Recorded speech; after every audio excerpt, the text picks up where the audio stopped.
It is important for us to put ourselves in the place and in the feet of those who founded our nation, who came out to brave the chill of that December night in 1963.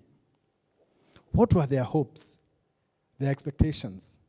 What were their dreams for the new Kenya as they prayed to God to bless this our land and nation? For God says in Psalm 89:14, that righteousness and justice are the foundation of God's throne. Without justice, we cannot have real unity, sustainable peace, or abiding liberty. And without justice, we may indeed have plenty within our borders, but it will increasingly be concentrated in the hands of the powerful few at the expense of the powerless many, until all the wealth of our nation will be applied to providing luxuries for the classes while denying necessities to the masses. At the time of writing the national anthem, Kenya was just emerging from the pain of colonialism. The 5 composers, as well as the rest of indigenous Kenyans, had lived the painful experience of racism, segregation, torture, exclusion, and even genocide that was perpetrated by indigenous Kenyans under colonial rule. Although the country stood confident as one at Uhuru Gardens when the national anthem was first played on the midnight hour of 1963, it was a traumatized nation struggling to come to terms with the painful legacy of colonialism.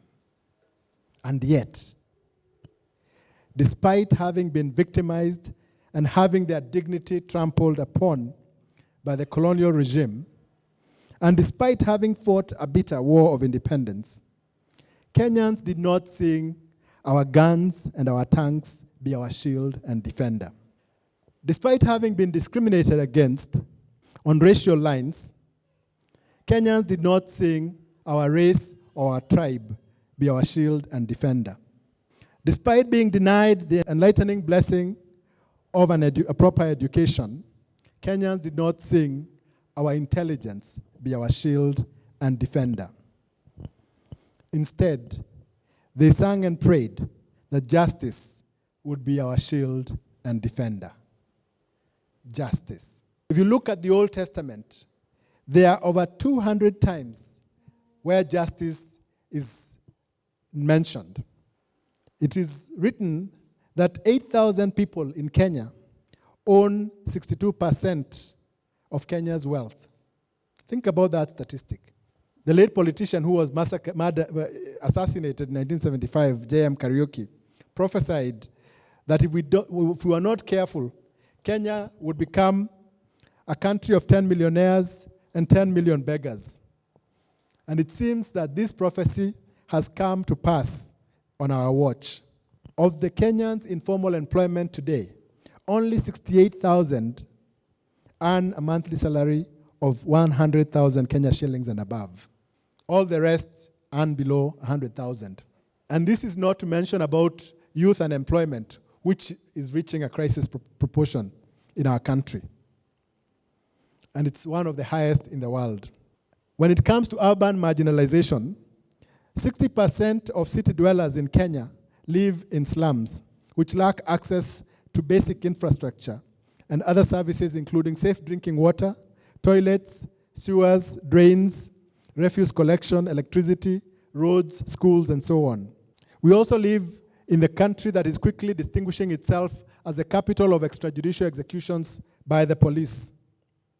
The killings of young people by police, especially in slums, has reached epidemic proportions. It is now a capital offense to be young, poor, and male, and living in urban slums in Kenya. According to a research by the Independent Medical Legal Unit, IMLU, that was conducted in 7 major government mortuaries, covering the period between 2009 and 2013, a total of 1,868 persons had died from bullets. And of these, 67% had been killed, shot by the police. and only 14% by criminals. And of those that were killed by the police, only 3.7% were armed. So if the police, under the law, have the right and the power to shoot and kill somebody who poses an immediate threat to them, only 3.7% of those they shot during those years qualified as threats inviting police shooting. The others were a case of our police deciding to appoint themselves the judge, the jury, and the executioner to kill our young people. A young boy who was rummaging for refuse in the Dandora dump site and who was deaf and could not hear, when the police called to him, was shot dead in cold blood. I know Kenyans have been hoodwinked to support police action against people they call thugs. But how do you know they are thugs? And even if they were criminals, don't we have courts to prosecute these people and take them through due process? Have we decided that as Kenyans, we will now give up our right to determine who is a criminal or not to a single police officer or two police officers working with guns in our neighborhoods? Our prisons are overcrowded, mainly with poor petty criminals, because Kenya has become a land of two laws, one for the rich and another one for the poor. It has become a land where one is guilty until proved rich. And then we have the historical injustices that have plagued this country since independence. There have been massacres and assassinations. There have been politically instigated ethnic clashes. There has been mass displacement of populations. There has been land grabbing. There has been torture in Nyayo House and elsewhere. And we have refused to have a proper national conversation that will lead to closure for the victims of these crimes. But we are told that if we refuse to learn from our history, then we are doomed to repeat it over and over again.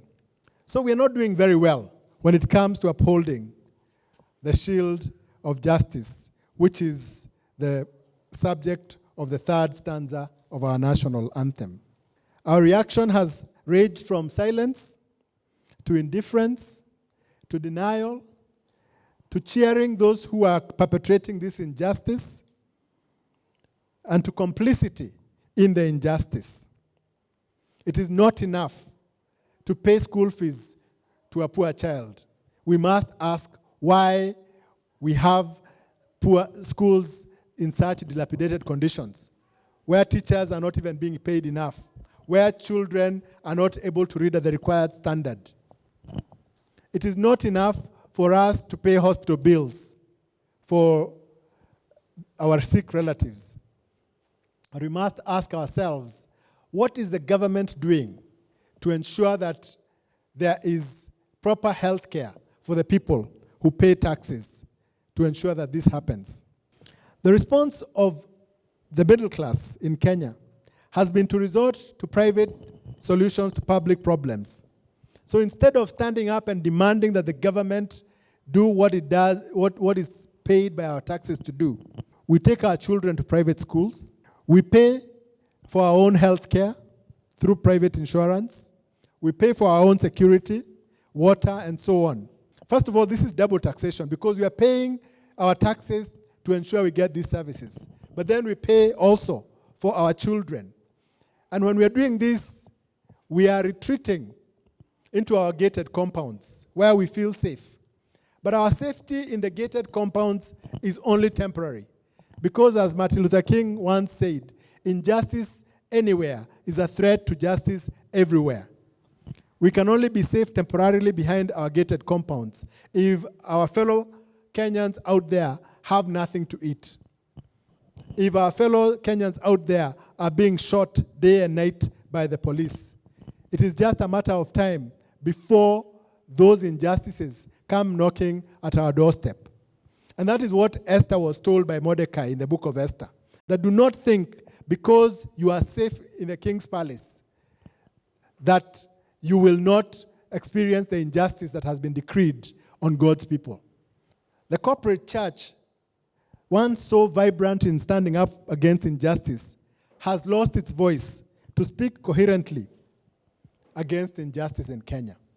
There was a time when Bishop Obadiah Kariuki in the late 60s and early 70s led church leaders to Gatondo to speak to our first president and said it was wrong for him and his supporters to perpetuate oathing of the Kikuyu people, saying that the presidency would never cross River Chania. And when the church leaders went and saw the president at the time told them, "You are the conscience of our society. You have done the right thing." The church in the 80s, in the dark days of the one-party dictatorship, when people were being tortured and assassinated by the Moi regime, the church stood up and said, "No, you cannot treat God's children this way." Bishop Okulu, Reverend Joya, Bishop Gitari, Bishop Muge stood up and spoke truth to power, even at the great risk to themselves, because at that point in time, nobody else could speak up. But where is the church today? Where is the church to stand up and say it is wrong for politicians to steal our money meant to alleviate the plight of our youth at the National Youth Service, when it is being carried away in sacks? Where is the church to say that it is wrong for you to steal money and then to go and stand for public office? Where is the church to say that it is wrong for individuals to be peddling drugs to destroy our young people and then come, on the other hand, to stand for office so that they can continue to perpetuate these injustices? Where is the church today?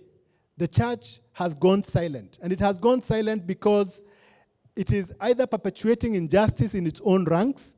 We've seen how some among us in the church, and I'm talking about ourselves because we are the church, we've seen some people who have gotten their congregations to be paying out of their poverty from the slums so that they can enable church leaders to live in luxury in the leafy suburbs. We have seen churches receiving money from politicians without asking where this money came from. And once they have done that, it is no wonder that they have lost the moral authority to stand up and speak. They can only make vague statements when a crisis happens, statements which are forgotten 24 hours later. The church has chosen to remain silent instead of speaking truth to power. And this must change. And this must change because when all hell breaks loose, judgment will begin with the house of the Lord. That's what the Bible tells us. First and foremost, we are grateful for bringing the guest today. It's been a challenge. He has challenged us, especially in the church setup, to be the ones defending justice, especially for the marginalized. And personally, that has come as a wake-up call in terms of not looking away when injustice is happening around me or within where I work. And my commitment is to take up whatever challenge that has been thrown to us as a church. And he talked about justice in our lives, in our offices, in our families, and how we can practice justice in our everyday life. I found that as a challenge to start, because I have to start with where I am and then forward it on to the nation. And I also felt challenged that so many things happen in our nation. And as a church, we keep quiet and of course sometimes complain later, and yet we have a role that we can play. So it was really challenging and educative at the same time. I've actually been comfortable. I've been sucked into this comfort zone that most middle-class Kenyans and who actually feel like they can actually demarcate themselves or move themselves from the masses and create their own safe haven where they're more secure and their kids go to private schools like my son does. But in the real sense, we should be able to put the government at task to provide these services even in public schools and even in public amenities, so that we do not have to go back into our safe haven, our purported safe haven, and imagine that everything is okay. Because as much as I am okay and the next door neighbor is not okay, then we are only doing this for a short while before the ticking time bomb goes off. Today we were honored to have Njonjo Mue as our guest.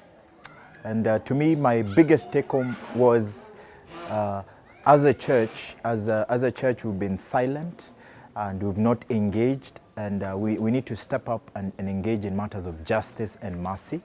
We need to go to our Jerusalem, we need to go to our Judea, we need to go to our Samaria, and even to the end of the world, and engage in matters of justice. So even as the election period is coming close, the question is, for me personally, is how am I going to engage at home? How am I going to engage with the election process? And how am I going to engage even with matters that are far away from me, policy matters, and just not be silent and watch as everything is just burning, or everything is just not working out the way I expect. So it was a good experience to listen and hear and to be challenged, and also to be rebuked, to get to the place where I can engage in matters of justice and mercy.